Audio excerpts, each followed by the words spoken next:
All right, number two. So same topic, implicit differentiation, but this time we're looking for the equation of the tangent line, right? Equation of the tangent line. And so remember that dy dx equals m10, right? Or y prime, right? So y prime or dy dx equals m10. And so just put that here. And then remember that if we want the equation of the tangent line, we want point slope form, right? So these are kind of the ingredients here to make this happen. Let me put a y1 and x minus x1, right? Okay, so basically we want to find dy dx just like we did on the last problem, except this time we're actually going to plug in values like we have x and y here.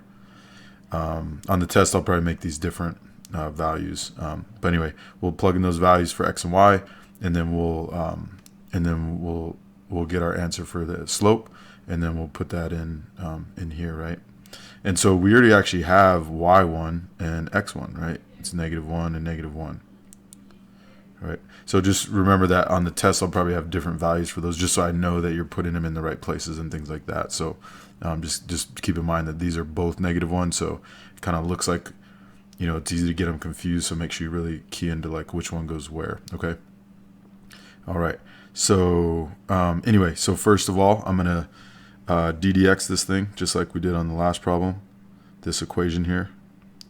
So ddx is the operator. It just means take the derivative of everything with respect to x. And so the derivative of 3x squared is just 6x to the first, right? The derivative of y cubed is 3y squared times y prime, okay? And then the derivative of negative x is -1, right?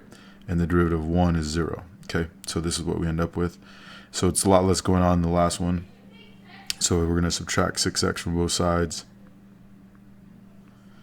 And so we get 3y squared times y prime equals -6x minus 1, right? You can put that in any order. Then we're going to divide both sides by y squared, or 3y squared, excuse me. So that cancels out, and then we end up with y prime or dy dx equals this value, right? And there's nothing you really can reduce. You can't just reduce this and this alone. So it'd have to be a common factor. And you don't even have to do that even if you could reduce, right? Because that's not our answer. Our answer is actually this right here. So, all right. So now what I'm going to do is I'm going to plug in these values. Remember that -1 for x. So I'm going to put that in here, right? And then y also happens to be -1. So I'm going to put that in right here.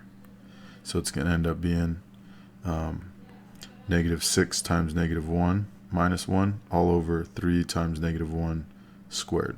Okay, and so that is going to turn out to be, this will be +6 minus 1 is 5. Then on the bottom, -1 squared is 1 over, or multiplied by 3 is just +3, right? So 5/3 is our y prime, aka m10, right? And so we can put that in here, 5/3.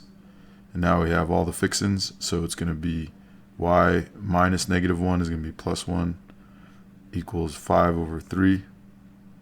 X minus -1 is going to be x plus 1.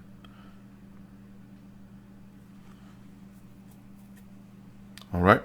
So that's how we find the equation of the tangent line. We've done it many times before, right, with different tools and different techniques. So now we're doing it with implicit differentiation, right? Find dy dx, plug in the values that gives you the slope of the tangent line at that point, and then you just plug it into point slope form like we've done over and over again. So, all right.